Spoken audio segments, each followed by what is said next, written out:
Hello guys and girls, welcome back to Java tree point. This is Alok Pandey and आज जो हम पढ़ने वाले हैं वो होगा एंटरप्राइज जावा बेंस। आज से हम स्टार्ट करने वाले हैं एक्चुअली ईजेबी। इसके लास्ट वीडियो में हम लोगों ने जो देखा था थोड़ा सा difference between enterprise application and web application में, वो कुछ इस तरह से था। सो इसके पहले जब हम डिस्कस किए तो फिर से डिस्कस करके कुछ फ़ायदा नहीं है। हाँ, अगर उसका थोड़ा सा शॉर्ट एक पार्ट देखना चाहें तो ज़्यादातर केसेस में हम वेब एप्लीकेशन यूज कर सकते हैं एंड जो कि यूजर के जो रिक्वायरमेंट होता है उसके बेस पे हम उनको सेटिस्फैक्शन भी दे सकते हैं वेब एप्लीकेशन के थ्रू। लेकिन अगर आपको कोई भी ऐसा एप्लीकेशन बनाना है जो ज़्यादा फंक्शनल हो, जिसकी ज़्यादा रिक्वायरमेंट हो, जिसके ज़्यादा यूजर्स हो, जिसके ज़्यादा ट्रांजैक्शंस हो, सिक्योरिटी हो एंड इस तरह के अगर आपको कोई भी एप्लीकेशन बनाना है तो आपको एंटरप्राइज एप्लीकेशन के लिए जाना होगा। अगर आप बैंकिंग एप्लीकेशन बना रहे हो तो आपको एंटरप्राइज एप्लीकेशन के लिए जाना पड़ेगा। कोई भी सिक्योरिटी रिलेटेड एप्लीकेशन बना रहे हो तो आपको एंटरप्राइज एप्लीकेशन के लिए ही जाना होगा, ठीक है। और वही बेस्ट ऑप्शन होगा। सिक्योरिटी रिलेटेड हो, बिजनेस जहाँ पे ज़्यादातर बिजनेस लेयर्स होते हैं, बिजनेस में ज़्यादा इंटरेक्शन रहता है, वहाँ पे भी आपको ये बनाना पड़ेगा। डिस्ट्रीब्यूटर एप्लीकेशन बनाना है आपको, मैसेजिंग प्रोसेस करने के लिए टाइमर सर्विसेज, रिमोट एप्लीकेशन, इस तरह की अगर चीज़ें बनाए तो आपको ईजेबी ही यूज करना पड़ेगा, एंटरप्राइज जावा बेंस, ठीक है। तो चलो आज हम उस बारे में डिस्कस करते हैं कि ईजेबी है क्या। ओके, सबसे पहले EJB written in Java programming language आ रही है, मैं बता रहा हूँ क्योंकि अगर आप फ्रेशर हो, आपको कुछ नहीं पता होगा तो। An enterprise bean is a server side component that encapsulate the business logic of an application. Simple सा फंडा है। सबसे पहली चीज़ कि सर्वर साइड रन होता है एंड ये जो बिजनेस लॉजिक होता है उसको एक साथ बाइंड कर देता है। और बिजनेस लॉजिक आप जो बनाते हो, आपको उसके लिए जो बैकएंड में कोडिंग लाइक सिक्योरिटी वगैरह प्रोवाइड करना है वो आपको नहीं करना पड़ता है। The business logic is the code that fulfils the purpose of the application. जो मेन रिक्वायरमेंट होता है तुम्हारे एप्लीकेशन का, वो बिजनेस लॉजिक फुलफिल करता है। आप जैसे मैंने बताया था, एटीएम का सर्विसेज हुआ या फिर आप बैंकिंग का कोई भी परसेंटेज फाइंड आउट करना हुआ, फिर उसके बेस पे उसका सैलरी, अभी कंपनी में सैलरी इंक्रीमेंट होता है तो पहले की सैलरी को लेके फिर नया सैलरी को इंक्रीमेंट करना, नया फंक्शन बनाना, नया फंक्शन के साथ ऑपरेशन करना। तो ये क्या है, बिजनेस लॉजिक है आपका। आप बिजनेस के लिए यूज कर रहे हो, आप सिक्योरिटी के पर्पज के लिए नहीं है या फिर किसी और जो बार बार एक एप्लीकेशन के अंदर कुछ कॉमन चीजें होती है, कुछ कॉमन फीचर्स होने चाहिए, परफॉर्मेंस हुआ, सिक्योरिटी हुआ एंड इजिली अंडरस्टैंडेबल हुआ, ये सारी चीज़ें कॉमन चीज़ें हैं। तो ये सब होना ही चाहिए। ये सब छोड़ के जो आपको पर्टिकुलर बिजनेस के लिए जो आप बनाने वाले हो, जैसे आप किसी भी कंपनी के लिए बनाते हो तो ज़्यादातर आप क्या रहता है, एम्प्लॉयज़ का रिकॉर्ड रहता है, एम्प्लॉयज़ का increment salary, decrement salary, employees डालना निकालना, ये सारी चीज़ें। तो ये सब क्या है, बिजनेस लॉजिक के रिलेटेड है। ये आपका फंक्शन है, आप बना रहे हो अपने लिए, ठीक है। सो उस तरह की चीज़ें फुलफिल करने में ये हमारा हेल्प करता है, ठीक है। अभी in an inventory control application for example the enterprise beans might implement the business logic in method called check inventory level. अब यहीं पे देख लो, इन्वेंट्री लेवल चेक करने के लिए आप एक अलग से फंक्शन बनाओगे। अब जो फंक्शन बनाओगे उसके अंदर कोडिंग आप अपने हिसाब से रखोगे, ठीक है। वो तो एंटरप्राइज नहीं कर सकता, वो हमारा सर्वर नहीं कर सकता, हमारा जो भी कंटेनर रहेगा, हमारा एप्लीकेशन कंटेनर वो नहीं कर सकता। लेकिन उसके पीछे जो सिक्योरिटी प्रोवाइड करना है वो दे सकता है, वो तो परफॉर्मेंस इंक्रीज कर सकता है। किसी ऑर्डर को आप किसी प्रोडक्ट को ऑर्डर करते हो, ऑर्डर प्रोडक्ट, अभी दूसरा फंक्शन अगर एग्जांपल ले तो किसी ऑर्डर, अभी आप यूजर से इनपुट लेते हो, ऑर्डर अगर वो करता है तो क्या लेते हो, आप यूजर से इनपुट लेते हो जो भी गुड्स रहेगा उसका, एंड उसका प्राइस आप उसको बताओगे, फिर जितना टोटल प्राइस होता है आप उसको वापस रिटर्न देते हो। ये तो सर्वर नहीं कर सकता, ये आपको करना, तो ये बोला जाता है बिजनेस लॉजिक, ठीक है। By invoking these methods clients can access the inventory service provided by the application, ठीक है। ओके, सो सबसे बड़ा इसका अगर हम बेनिफिट देखें तो आपको और अच्छे समझ में आएगा एंटरप्राइज इसका जावा बेंस का।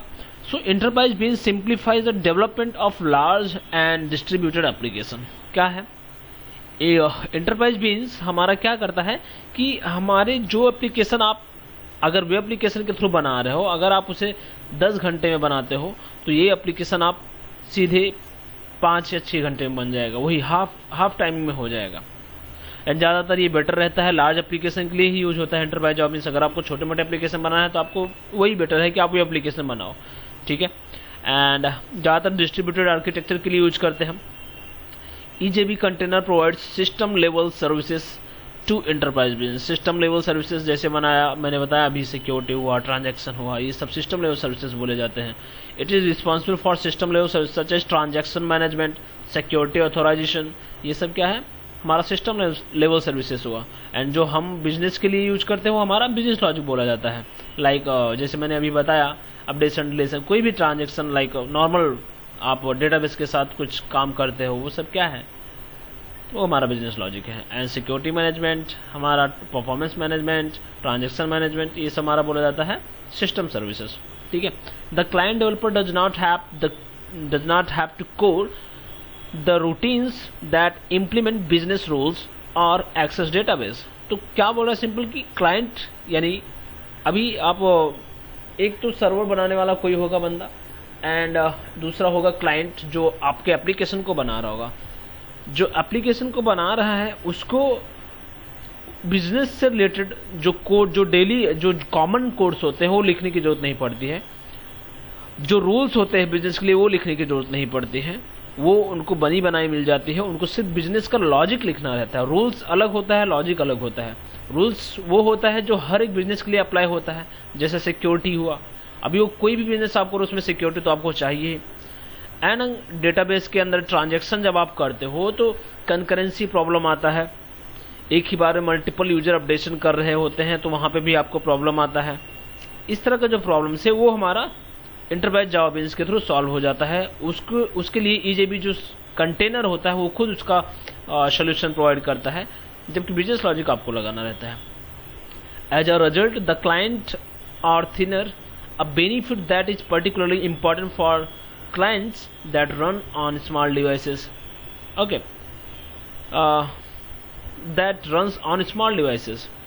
अभी यहाँ पे अगर हम बात करें, जो क्लाइंट्स को बेनिफिट होता है वो एक्चुअल बेनिफिट्स क्या होता है, अगर वो चाहे बड़े सिस्टम में रन करे या छोटे सिस्टम में रन करे, इससे फर्क नहीं पड़ता, उनका परफॉर्मेंस वही होना चाहिए. ठीक है. And enterprise beans are portable components. Enterprise beans जो होता है आप उसे बना के रखते हो, उस बीन्स को प्रिपेयर बना के रख देते हो, एक बार उसे मल्टीपल टाइम यूज करते हो, कहीं भी अटैच करके यूज कर सकते हो. आप बनाते हो सर्वर कहीं पे और अपने बीन्स को और यूज करते हो कहीं और से, लाइक सर्वर पे, लाइक इंटरनेट पे, इंटरनेट कनेक्शन पे. आपने जस्ट अज्यूम करो कि आपने मुंबई में ऐसा कोई डेवलपर है जो एक सर्विस बनाता है और उसे यूज करने वाला दिल्ली से कोई यूज कर रहा है, तो वो क्या है, सर्विसेज क्या है, वो पोर्टेबल है, उसे डिस्ट्रीब्यूटेड बेस पे वो यूज कर पा रहा है सर्विसेज को. ठीक है. ओके, नेक्स्ट देखते हैं अभी. When to use enterprise beans, the application must be scalable to accommodate a growing number of users. अभी ये क्या है, सिंपल सा फंडा है. The application must be scalable and accommodate a growing number of users. अब डे बाय डे आपके users बढ़ते जा रहे हैं. अभी बैंकिंग, आप आज बैंक ओपन करते हैं तो आपको आज कम रहेगा, लेकिन आप वही चीज अगर आप एक साल बाद आते हो तो उसके ही जो यूजर्स रहेंगे कम से कम थाउजेंड्स के ऊपर, 2000, 10,000 के ऊपर भी हो सकते हैं. मतलब डेली के डेली आपके यूजर्स बढ़ने वाले हैं. तो एक दिन ऐसा आएगा कि आप अगर सिर्फ वेब एप्लीकेशन के थ्रू बना रहे हो तो आपका जो सर्वर होता है वो क्रैश होने के चांसेस, तो बंद होने के चांसेस हो सकते हैं. बहुत सारे रीजन हो सकते हैं, बहुत सारी चीजें हो सकती हैं, बहुत टाइप के प्रॉब्लम्स आ सकते हैं. तो इससे बेटर क्या रहता है कि आप एंटरप्राइज एप्लीकेशन बनाओ, कितने भी यूजर्स आते जाएंगे वो सबको इजिली हैंडल कर सकता है. ठीक है. You may need to distribute an applications. अगर आपको एप्लीकेशंस को डिस्ट्रीब्यूटेड बनाना है, डिस्ट्रीब्यूटेड आर्किटेक्चर में अगर आपको अपना एप्लीकेशन बनाना है तो भी आप यूज कर सकते हो एंटरप्राइज बीन्स. ठीक है. समझ में आ रहा है. स्केलेबल एंड यूजर्स अगर इंक्रीज हो रहे हैं, डिस्ट्रीब्यूटेड एप्लीकेशन बनाना है तो आपको यूज करना चाहिए EJB. Right. Okay. Components across multiple machines पे रन करने वाले हो, वही जैसे मैंने बोला distributed. Not only can the enterprise beans of an application run on different machine but also their location will remain transparent to the clients. Okay, शायद आपको पता हो डिस्ट्रीब्यूटेड आर्किटेक्चर क्या होता है. अगर आपको डिस्ट्रीब्यूटेड आर्किटेक्चर नहीं पता है तो मैं एक बार रिकमेंड करूँगा, एक बार आप चेक कर लो, कहीं से भी आपको मिल जाएगा इसका इन्फॉर्मेशन. ठीक है. तो आपको अच्छी तरह समझ में आएगा क्या होता है distributed. Transaction must ensure data integrity and enterprise beans support transaction the mechanism that manage the concurrent access of shared object. ये सबसे ज्यादा इंपॉर्टेंट है. अभी आप जनरली हम थ्रेडिंग का अगर आपने कोर जावा में पढ़ा होगा तो वहाँ पे भी कंकरेंसी का जो प्रॉब्लम आता है किस तरह से सॉल्व करते हैं, वही प्रॉब्लम यहाँ पे हमें मैन्युअली सॉल्व करने की जरूरत नहीं पड़ेगी, चाहे एक ऑब्जेक्ट को मल्टीपल यूजर एक्सेस करें या फिर सिंगल यूजर एक्सेस करें। जो कंकरेंसी प्रॉब्लम होता है वो हमें सॉल्व करने की जरूरत नहीं पड़ेगी, हमारा ईजेबी कंटेनर खुद सॉल्व कर सकता है। ठीक है, थोड़ी बहुत कोडिंग करनी पड़ेगी तो ईजेबी कंटेनर खुद सॉल्व कर सकता है, यानी थ्रेडिंग का जो प्रॉब्लम रहता है वो हमें इसमें नहीं ध्यान देना होगा। ये बेनिफिट है हमारा। तो अगर इस तरह का एप्लीकेशन बनाना है जहाँ पे कंकरेंट ट्रांजेक्शन आपका होने वाला है तो आप यूज कर सकते हो EJB. The application will have variety of clients. एक एप्लीकेशन के बहुत सारे टाइप्स के क्लाइंट्स हो सकते हैं। With only few lines of code, remote clients can easily locate enterprise beans. क्या बोल रहा है कि आप जब कोई सर्विस बनाते हो तो रिमोट क्लाइंट यानी कहीं और लोकेशन पे जो लोकेटेड क्लाइंट्स होता है, कुछ छोटे मोटे लाइंस का कोड लिख के आराम से आपका एप्लीकेशन बना सकता है। These clients can be thin, various and numerous. किसी भी टाइप के क्लाइंट्स हो सकते हो, बड़े हो छोटे हो, किसी भी टाइप के वो क्लाइंट्स हो सकते हैं, इससे फर्क नहीं पड़ता है। लेकिन वो कहीं से भी तुम्हारे सर्विस को एक्सेस कर सकते हैं और वो बना सकते हैं। ये पॉसिबल है तो सिर्फ ईजेबी के थ्रू। ठीक है, okay, when you should use EJB. और भी बहुत सारे यहाँ पे एग्जांपल्स हैं जिसके बेस पे आप एनालाइज कर सकते हो कि आपको कब यूज करना चाहिए अपना इंटरप्राइज जावा बेस एंड कब वेब एप्लीकेशन नॉर्मल एप्लीकेशन बनाना चाहिए उसके बेस पे। तो clustering, you can deploy your EJB on a cluster environment dependent of Java E application server. This provides to you fault tolerance and high availability.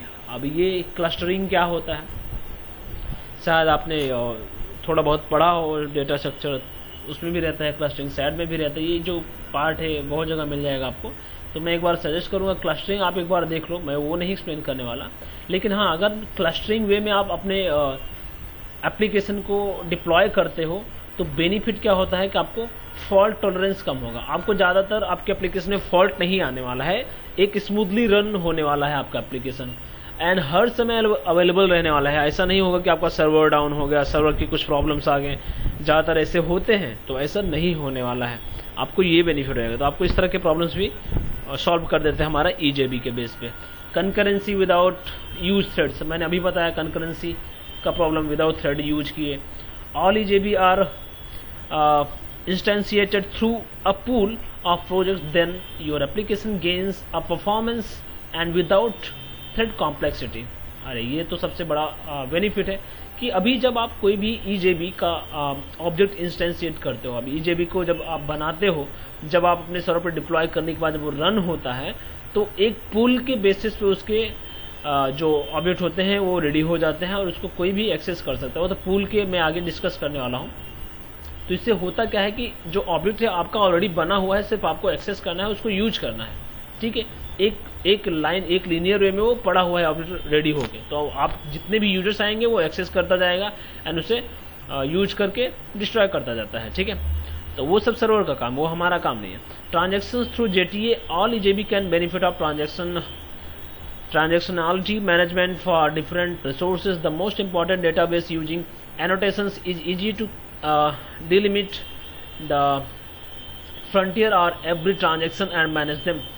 Okay, अभी transaction जैसे मैंने पहले बताया डेटाबेस में एक्सेस करना है, कुछ आपको ट्रांजैक्शंस करना है तो एनोटेशन के बेस पे भी कर सकते हो एंड आपका ट्रांजैक्शन का इश्यूज नहीं होगा समटाइम। जैसे अभी मैंने बताया कि आपने यहाँ से, अभी आप ट्रांजैक्शन की बात करें तो आप एक बैंक से आप कोई भी पर्टिकुलर अमाउंट ऑफ मनी आप सेंड करते हो किसी दूसरे बैंक में।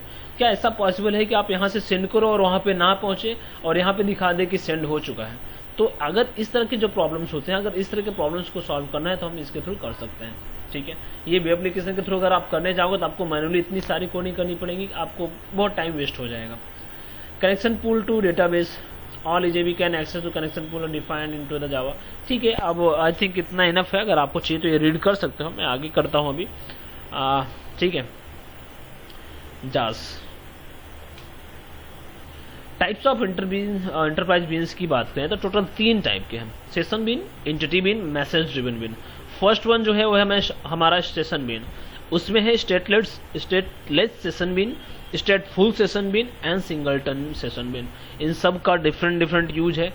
सब कम्प्लीटली डिफरेंट है, एक दूसरे से रिलेटेड नहीं है, वो तो हम एक एक करके देखने वाले हैं। तो सबसे पहले देखेंगे स्टेटलेस सेशन बिन, फिर उसके बाकी पार्ट्स, फिर हम देखेंगे एंटिटी बिन में बीएमपी क्या होता है एंड कंटेनर मैनेजमेंट पर्सिस्टेंट क्या होता है एंड मैसेज ड्रिवन बिन क्या होता है। ये सब मैं अभी एक एक करके डायरेक्ट नहीं बताऊंगा, मैं एक एक करके बताऊंगा सो दैट आपको प्रॉपर समझ में आए, ठीक है। मैं कोशिश करूंगा आपको अच्छी तरह से समझ में आए, ठीक है।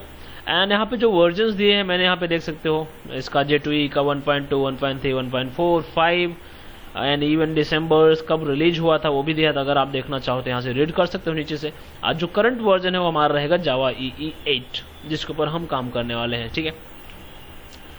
एंड व्हाट एल्स, अब हमारा स्टार्ट होता है स्टेटलेस सेशन बीन का फर्स्ट एग्जांपल, ठीक है। तो मैं स्टेटलेस सेशन बीन मैं चाहता हूँ कि इस वीडियो से ना स्टार्ट करूँ, नेक्स्ट वीडियो से मैं कम्प्लीटली स्टार्ट करना चाहता हूँ सेशन बीन्स, तो और आपको अच्छी तरह समझ में आएगा। और यहाँ पे मैंने जो डायग्राम्स वगैरह बनाया है उसके थ्रू आपको और अच्छी तरह से समझ में आएगा, हर एक चीज़ मैंने एक्सप्लेन किया है। तो ये नेक्स्ट वीडियो में स्टेटलेस सेशन बीन के लिए होगा। That's it for this video. अगर आपको ये समझ में आया हो तो प्लीज़ लाइक करो, सब्सक्राइब करो एंड शेयर करो और भी लोगों में जिससे समझ पाएँ। एंड शेयर करके सब्सक्राइबर्स बढ़ा के आप मेरी हेल्प कर पाओगे जैसे मैं आपकी हेल्प कर रहा हूँ। That's all for this video. मिलते हैं नेक्स्ट लेक्चर में और वो होगा स्टेटलेस सेशन बीन।